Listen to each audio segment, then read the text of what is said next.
Hey, son, while you were off the other side of the world, I was here at the center of it, America. Unfortunately, I got a bad cold, so I may not be able to talk as much. Not necessarily a bad thing, but we got a good race and some big, big news. News we predicted. All right, you ready to go, son? I am ready to go.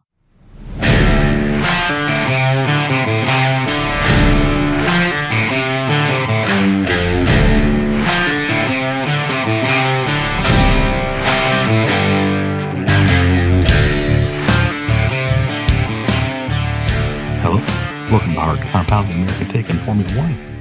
Just finished watching the Las Vegas Grand Prix, the New Monaco, the Super Bowl of F1. Over $1 billion in economic impact, a few 100,000 people showing up. Every private jet, I think, was flown into Vegas this weekend. Max's win made it onto the cover of Wall Street Journal, the front page. I tell you, it's getting big here in the U.S. And we had George win. That's seven multiple winners this season. Even better, Ferrari infighting. That's always fun. And not a shocker, but a little disappointing it came so soon. Max, his fourth championship. Of course, I'm not sure how many people actually saw this live, since in their esteemed wisdom, the Las Vegas Convention Bureau, or whoever's making these decisions, says, all right, we'll put this race on at midnight Eastern U.S. time, which is like 5, 6 a.m. in Europe. 1 a.m. Yeah. actually, but yeah. All right. Give me your take on the Las Vegas Grand Prix, Patrick. Yeah, I mean, well, I guess for any Europeans that are watching this that don't understand what the Super Bowl is, it's like the Champions League final. So there's a reference for you. I don't know what that is. Yeah, I'm aware. But yeah, great weekend. Las Vegas is incredible. I think we knew that it would be, continues to be in its second year out of 10 years running. I don't care what anybody else says. This is the premier race on the calendar and will be until, it finishes its run. And yeah, we saw Max crowned champion. It was inevitable. It was coming. Lando and McLaren, they put up a good fight for a lot of the season. But when it came down to it, Max showed his class.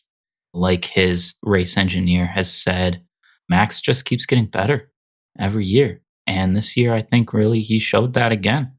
He's just continuing to improve. He's still young. He's younger than I am. That kind of pisses me off.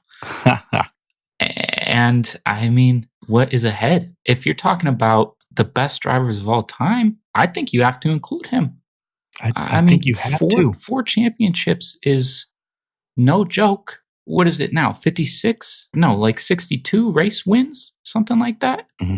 2 of his wins, now one was controversial, but he did not have the best car. This year, and you can make the case he had third best. You can make the case, Patrick, he had the fourth best car. I think you can make the case. I don't think the case necessarily is accurate. Oh, okay, but I mean, look, Lando's good. Charles is good. But, I say this over and over. You want it to be like Djokovic, Nadal, but it's like Michael Jordan. I always compare him to Michael Jordan. It's like he's just so insanely good, combined with so insanely competitive, that the very best at his time simply just can't do it. I mean, Ferrari's getting better. They could actually win the Constructors' Championship. They're in the running. I mean, let's say they're better next year. Lewis is there. But, man, I just think Lewis lost a step. But, yeah, I mean, there's 4 in a row. Not the best car. I mean, every year Lewis won at Mercedes. That was the best car. I think there's maybe one year you could say, Ferrari was equal. The best. Well, I think, look, if you're making a Mount Rushmore of drivers, it's Lewis, it's Schumacher, naturally. And then I think you have to include Senna and Max. Senna, his time was cut short, unfortunately. But I think his lasting impact on the sport is what has really been the biggest driver for him. Not only was he so good, but he made the sport kind of into what it is today, or at least he started that movement. So that would be my Mount Rushmore of drivers. There's plenty of other guys in the sport that have contributed to it overall. But Max, I mean, as young as he is, to be up there is pretty remarkable. It is. And I joked that no one saw it live because of the time, but I actually did, fighting this cold and couldn't sleep. And I watched it. But there was, before the race, a Martin Brundle short. It was good. I think it's Sky Sport. If anybody hasn't seen that, I recommend it. Martin Brundle did something on Max, a little, pre-taped little bit. It was good. And you're like, yeah, he's there. He's there. He's there with Senna. He's there with Schumacher. You sort of like, at this point, it's like, oh, the only ones who could beat him are the very best ever at their best. This is why I don't think Lewis, even at Ferrari, will be able to beat him next year. It's like you have to have Lewis at his best, Schumacher at his best, Senna at his best, and Max there. Right. Yeah. I mean, just an incredible talent. Yeah. You mentioned his kind of mindset, his instinct, his talent, and his just competitive drive. I think all of those coupled with a team that supports him and puts out, at the very least, a competitive car. That's a good recipe right there. Just to go back to the race for a moment, I agree with you. This race needs to be earlier. I like the idea of having a night race in Las Vegas. It's November. It's standard time. We're not in daylight savings time. This race can be at 8 o'clock Vegas time, right? So that's still late. It's still 11 p.m. out on the east. But at the very least, locally, it's going to be an acceptable time to have this race. Yeah. Or a little bit earlier, even. I mean, it gets dark by 5 o'clock here. So, yeah. I think the only thing I can think of is they want a night race, but also it's just like, how can we make sure people are in the casinos for as absolute long as possible? Yeah, there's ulterior motives for having it as late as it is. But yeah, I think for future runnings, they may choose to have this earlier. I think as many people around the world deserve to be able to watch the race live as they can. I mean, for me, right, European races are hard to catch live sometimes. There are other races around that it's difficult. It's a global sport, time changes, whatever. But I have to imagine it's not that easy for the drivers to get acclimated or the teams to get acclimated to be, racing at 10 p.m. That seems a little bit weird. Now, before you give me your top 5 for Las Vegas, the big news is we're recording this. F1 has announced that GM Cadillac will be the 11th team, as we predicted. 11 team. Now, the thing is, it's not Andretti GM. It's GM Cadillac, which we can talk about later. But that's some big news. Yeah, that is exciting. I think we kind of knew this was coming. There was no reason for the original bid from Andretti Cadillac to be rejected. There were no grounds for dismissal of that. It was really F1 owners and teams were like, we just don't really want to have, an additional member at the table because that would blow for us. When in reality, thinking ahead, it was very obvious that this is an improvement. This makes a difference in the sport in a positive way. Yeah, it should definitely grow the pie bigger, disproportionately bigger than one additional slice. So yeah, that's some big news. That's exciting. I'm happy that was good.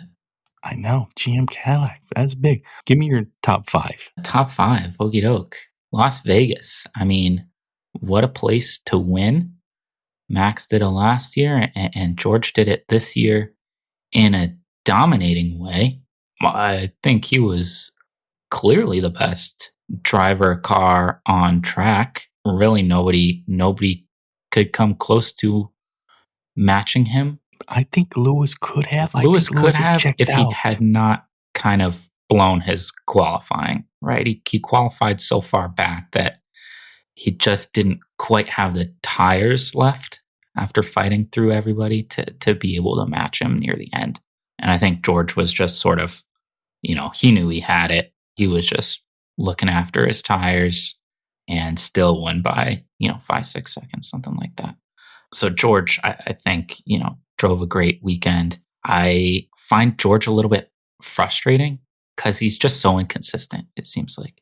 He has a weekend like this, and then, it's like the next race he'll go and crash out in qualifying and then will bump into somebody in the race. And it's just a whole thing. It's like, George, what are you doing? You're better than this.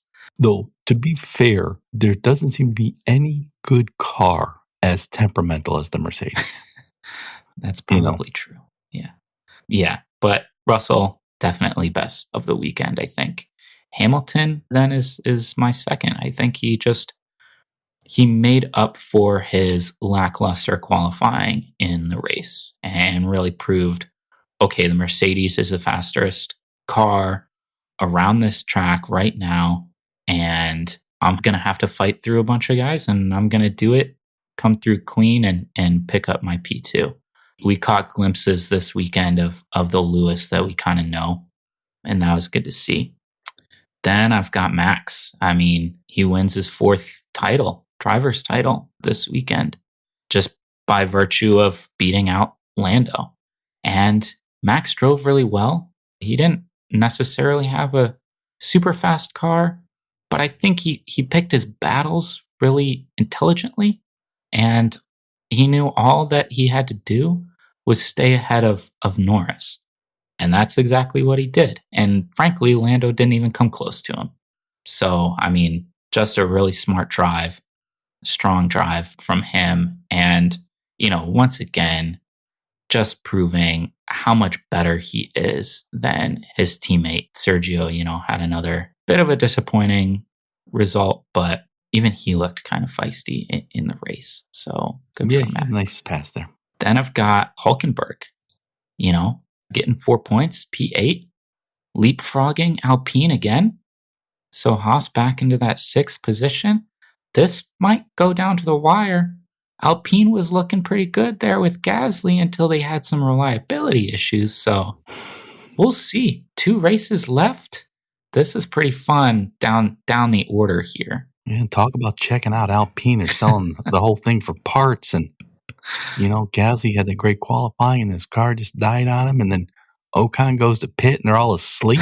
And then he's like, oh, I'll circle back. Okay. You guys, when you guys are ready, I'll come back. Yeah. A little ridiculous. And then lastly, I'm going to give it to Sainz. I thought he drove well.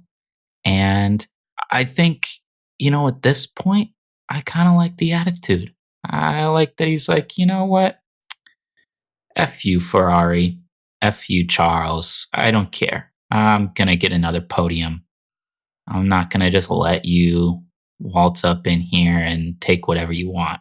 Charles needs, because Charles whined about it. And I like Charles, but he's starting to get whiny. And you know what?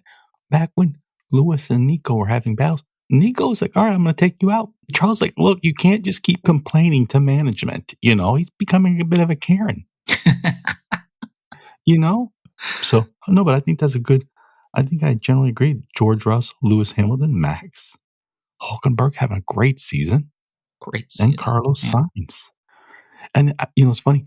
Before I start getting to the standings, I remember watching the race, and the first couple laps were so good. I was like, damn, there's so much action going on in the mid pack. There's so much action going on in the back. This is awesome. And I'm like, wait, maybe this is just the first time Sky has actually decided to show us freaking action in the back of the grid, which I thought was funny. Maybe, but I think, the track is a fun track. I know that there are people that have issues with like, oh, it's just a 3 kilometer long straight. Like, who cares about that?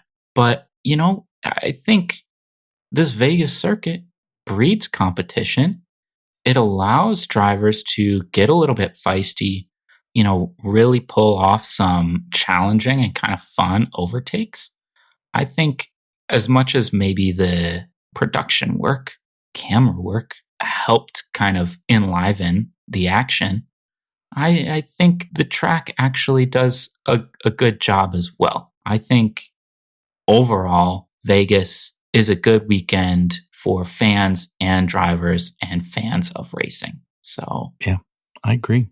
All right, now driver standings. This is less important this week because Max has won it. But really, the big stories here. Max has won it with 2 races left, and not the best car, in my opinion. over the course of the season. But Lando's 21 up on Charles for second. So I think he's got this in the bag, but it's not guaranteed, you know. Mm-hmm. So Lando's up. I mean, to me, the other big stories is just Sergio. It's just I don't really know what Red Bull does with him at this point. There's 2 races left. I'm not sure the value of getting rid of him, you know. But I mean, my goodness, 250 plus points. That's just that can't happen. Oh, and Alonso, he's got, I don't have the numbers here. I think it's 62 points. But last year he had about 200 plus. I mean, I think Alonso's lost this up, but it's like, man, that Aston has regressed more than any car, you know? And it's just bad. Yeah, I mean, I think to that end, you kind of have to look at Stroll also as the weather vane, because he's much further down the order there as well. That Aston has been quite a disappointment this year, I think, after so much kind of excitement last year, and with Alonso kind of breathing new life into that team, and they looked good and were consistently scoring, top 10 finishes and podiums, and now they're not anywhere close. So that is pretty disappointing. Yeah. Constructors, there's still a good battle here. McLaren at 608, Ferrari at 584. That's 16. That's 24 points behind with 2 races left. Ferrari, I know we got Max fans, which are Red Bull. We got Mercedes fans. But really, if you want to see a team win, it's going to be Ferrari or McLaren. Or maybe some old Brits want to see Williams, which isn't going to happen. But I mean, this is 1-2 McLaren Ferrari. That's good. Yeah, that's what we got to focus on. That is good. I think the way McLaren and Ferrari have both looked the last few races, it's looking like Ferrari might be able to close down that 24-point gap by the end of the season, and just by the skin of their teeth take P1. We'll see. But McLaren, almost looked like they were going to run away with it about 5-6 races ago, and now they're going to have to put in the work last few to make sure. I saw something interesting though. I forget where I saw it, but something like, if Max Verstappen, since he came into F1 in his first full season in 2017, if Red Bull used only Max Verstappen's points, so disregard his teammates' points, they would finish in exactly the same position in the Constructors' title every year except for 2, which is just insane to me, that he basically outscores his teammates by so much that Red Bull basically doesn't even need a second car. That is amazing. And this year it looks like maybe they would drop a place, but it'd be close. He's almost outscored Mercedes, which is crazy. So it's pretty incredible what he's been able to achieve. I don't think Haas is going to catch Aston, but Haas is 50, Alpine is 49. So that's the other fun one. That's another good one. And I mean, Hulkenberg is just driving great. Alpine, I think, is, they're down in the dumps. This could happen. Haas could finish 6th. I tell you what, if I am Io Komatsu, the Haas team principal, I'm telling Kevin Magnussen, you got no penalty points, brother. Last 2 races, you are going to smash into the Alpines, both of them. Just take them out. Whatever you need to do. Funny. These fines, the car, that's less money than we're getting for this position. So take them out.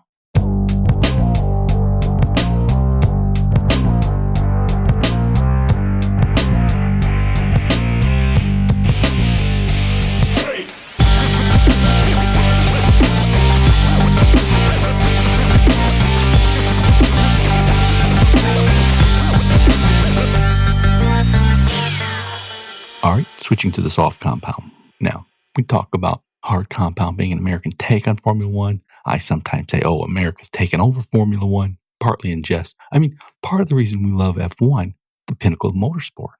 It's the best technology, best cars, the best drivers, best racing, but also it's global, it's glamorous, it's got that Eurocentric vibe that we still like, and I like that.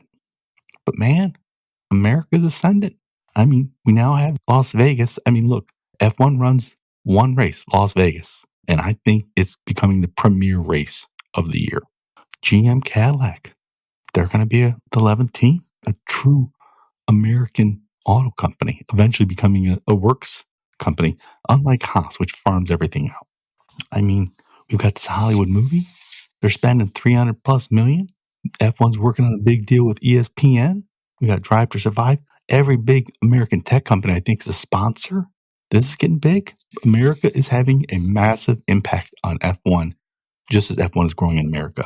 Yeah, it's exciting. I think just a few years ago when we started this, these were all kind of things that we were hoping and sort of expecting to happen. I think the American market and just hunger for sport and action is too great to ignore.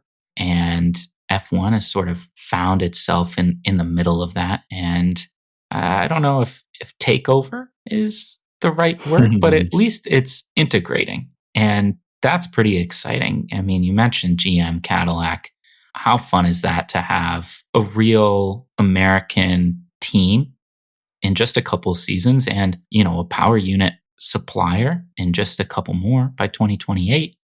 I mean, that's awesome. That should give so many people the opportunity to work to develop a Formula One car, to work in Formula One in motorsport from the US without potentially needing to pick up their whole life and move across the seas. Yeah. That's exciting. Vegas, exciting every year. People can say what they want. Oh, look at how few people are in attendance in FP1. Like, who fucking cares? That's at 10 p.m. on a Thursday. The same thing happens elsewhere. People are excited about this. The race is good. Drivers seem to like it. I mean, what could be better than going to Vegas and having a big show put on for you? Yeah, and as much as I'm disappointed and a little angry that it was clearly F1 head honchos, maybe some Liberty Media bigwigs, they took it personal with Andretti. They didn't like him, Michael Andretti. And so they kind of axed him out. The upside of that, though, is, I mean, Andretti was ready to put their facilities in England. I really, really hope GM Cadillac does not do that. That we have a legit F1 team headquartered, not just in name only, but headquartered in the US. Yeah, that would be the best thing, I think. It would be pretty exciting and to have kind of an influx of kind of new ideas and new technology coming through GM and, down into their actual consumer vehicle lineup. That's pretty cool. And I think I would expect to see that in the near future. Now, I have this conspiracy theory because I'm always working on conspiracy theories. And I don't like this one, but I love conspiracy theories. So it's a mixed bag. And that is F1 accepted the GM Cadillac bid because Cadillac is going all electric. And I'm like, does that mean F1 is going all electric, which I don't want to happen? Who's to say? I think a lot of people are sort of disappointed by the move, I guess, to move to more electric and kind of the hybrid era of Formula One.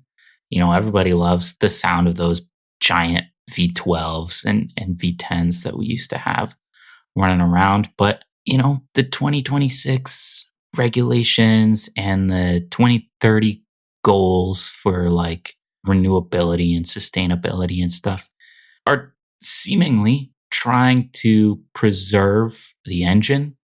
So I'm hoping, like you, I think that we're not moving to just all electric. We already have Formula E. I think that can be improved and continue to grow as well, but in tandem, I think, with F1. I think we don't want to necessarily lose the spirit of Formula One by moving to all electric, right? Now, another topic. So 30 years ago, MMA, we called it cage fighting back then. It was ridiculous. It was this guy who was like a bar bouncer who could, you couldn't knock him down. He would beat you in a fist fight. He'd go up against some Brazilian jiu-jitsu guy. It was stupid. It was ridiculous. I hated it. I've never liked MMA. But in 30 years, it's become a cultural force. Okay, last week, there was a UFC fight. President Trump was there. The Speaker of the U.S. House was there. Multiple cabinet appointees were there. Multiple big Hollywood stars were there. The media was all there. And I'm like, man, they did that in 30 years. It was what I thought was just a ridiculous niche extreme sport. And I'm like, I wonder what could tip F1 into that realm where the Las Vegas race, it's already a huge deal. It's the American Monaco. But I'm like, the president's going to be there. All the top Hollywood stars are going to be there. I'm curious if that's going to happen. I think it will as soon as we get a loud American to do something good in the sport. I think, we like to see one of our own, doing something awesome and being the best at their profession or whatever it is. And I think, there are a few Americans that have made an impact, I think, very clearly in the sport. And, the obvious one, I think, is Zach Brown, currently the, CEO of McLaren Racing. And he's really been able to turn that team around into a competitive and exciting team. I think there's still plenty of work for them to do. But, I think what we all kind of crave is an American driver that really can go out there and be exciting and get some points and win races and that kind of thing. And we haven't had that in a long time. And I'm hoping potentially with the GM Cadillac entry that maybe we can get somebody like that in F1. I saw that Yuki got held up by customs for several hours. And I was like, oh, if someone was going to do something bad in F1, who would it be? And I'm like, yeah, it's Yuki. You can't trust Yuki. Like when I was a little boy. Somebody told him to bring something on the plane for him. Right. He's like, oh, yeah, sure. I'll do that. Right. I mean, when I was a little boy, I watched Gamera, Ultraman, Johnny Sacco. Basically, if there was a Japanese boy running around in little shorts, I watched it. And I'm like, yeah, that's Yuki. Yuki, I could see Yuki in there. So, Yuki's fun, but I could see him like somehow dealing with giant robot or something and just getting into some trouble and getting in the mix, So I could see why customs would hold him for a few hours. That is ridiculous and I think seemingly accurate. Funny. Now, another thing I've thought of or mentioned is I think, we talked like maybe we should have the sprints be just all rookie drivers or, have these new drivers do practice more than, I think that's twice a year, twice a season a team has to use them because, we want to get these young guys going and get them some experience. But I've also said in this new era of F1 where there's this hard spending cap and it's not that much money right now that you just can't trust your car to these young drivers.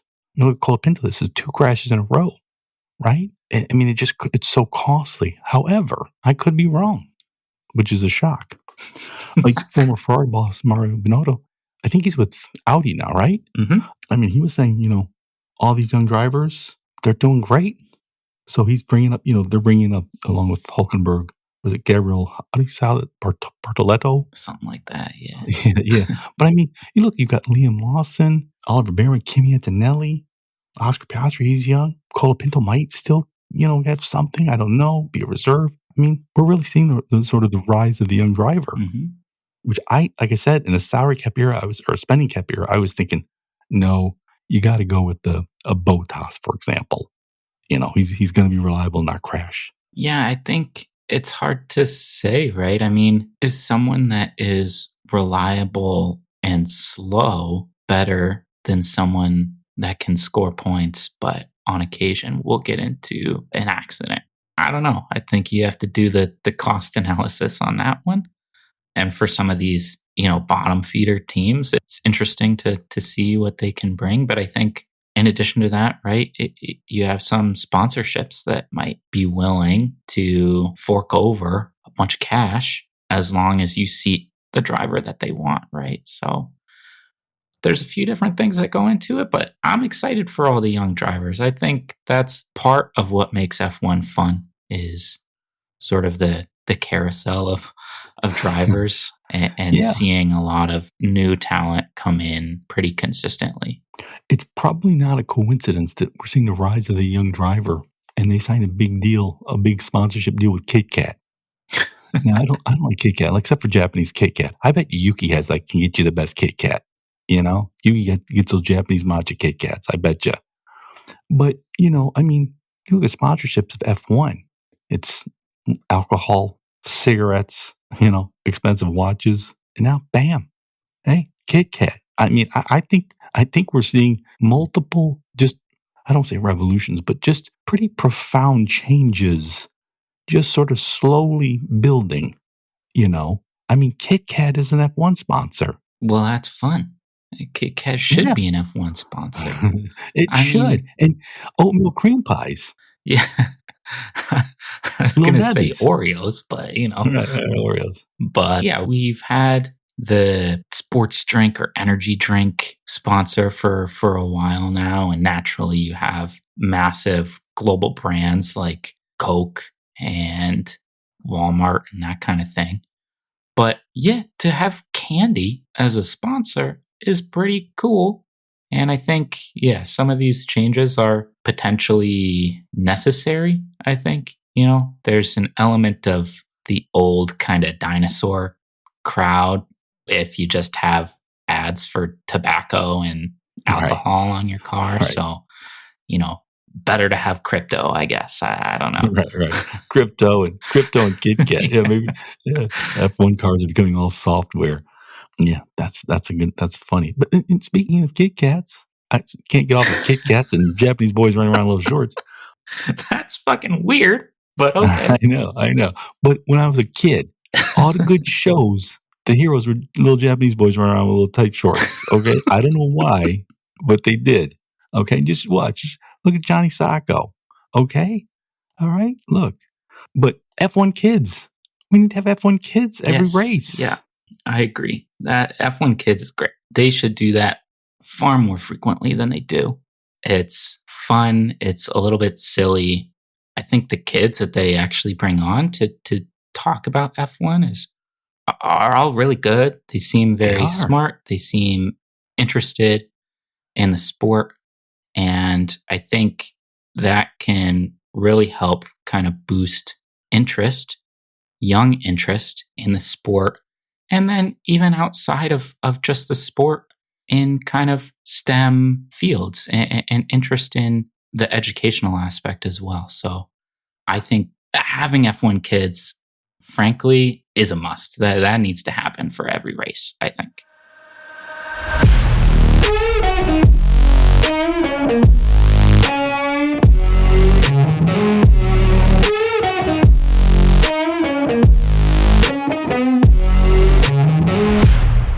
Across the line. That's our segment where we predict the top 5 of the next race. The next race is Qatar. Then the final race, Abu Dhabi. In across the line, if our driver comes in top 5, we get a point. If we get him in the exact right spot, we get 3 points. Patrick, what are the current standings of across the line? Okay. After Vegas, just 2 races remaining. I have a pretty big gap on you. Oof. 24 points. Ugh, I'm not thinking that's going to happen. Up 81 to 57. I scored 3 points this week. You scored 2. So your top 5 was Verstappen, Sainz, Norris, Perez, Ocon. So you got 2 points, 1 each for Verstappen and Sainz. Neither one in the correct position. I had 3 points. Leclerc, Piastri, Russell, Hamilton, Lawson was my top 5. So I got a point each for Leclerc, Russell, and Hamilton, none of which were in the correct position. So 2 weeks remaining, 24 points. I'm getting dangerously close to being crowned champion right here. So. You are. So I'm not even going to look at last year's race stats. I'm just going to pick wildly. You have first pick. So awesome.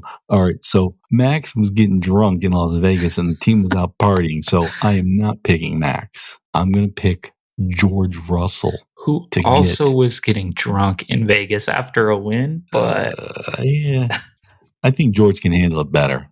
That's probably true. All right, you got George. I got Lewis. Oh, okay. Lewis is going to win one more at Mercedes before his time is up there. That'd be nice. Then I've got Carlos. He's just going to keep on keeping on with Ferrari and kind of giving them the FU. All right. Well, then I'm going to take a McLaren 2-3. We're going to reverse it. We're going to go Oscar and then Lando. Ooh, that'd be big for McLaren. Yep. They'll pull away. Putting a gap between them and Ferrari. Well, I'm going to take Max because you can't really keep him down. And then I will take Charles.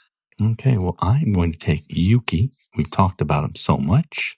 And give me Sergio. Alrighty, Sergio. Let's see, that leaves me with, we'll go Alonso, P5. Ooh. Getting back up in there. All right, so I've got George Russell, Oscar, Lando, Yuki, and Sergio. You got Lewis, Carlos, Max, Charles, and Alonso. If I'm correct, McLaren almost has it locked up. If you're correct, this is going to come down to the final race for who the constructor is. Mm-hmm. That's a good one.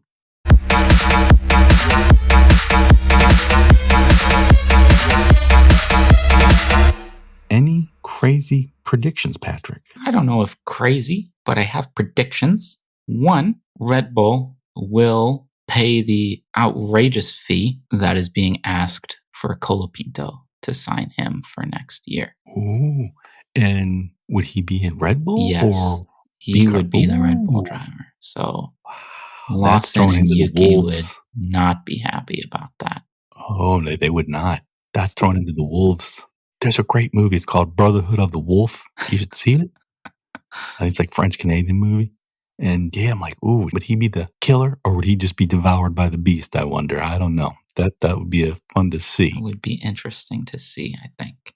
Then my other prediction is for in a couple years, but the GM first lineup of drivers will be Colton Herta, current IndyCar driver. Yes. Young American kid, Andretti driver. So Colton Herta, second in IndyCar this year, by the way, finished second behind Alex Palou. So we know he's a good driver. If he wants to be in F1, he deserves to be in F1.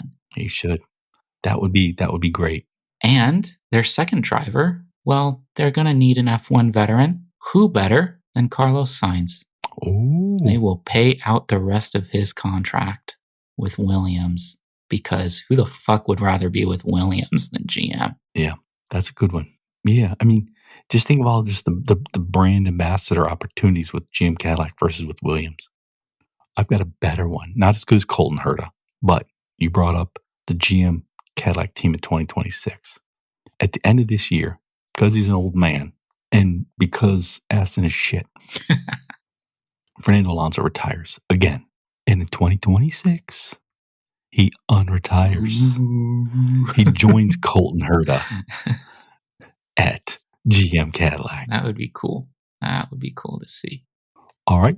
I want to thank you all for listening to everybody's most beloved father and son F1 podcast. It is much appreciated. Also want to thank the Andretti family. They actually made this happen. A true American team. And we are lights out. See ya. Thanks for listening.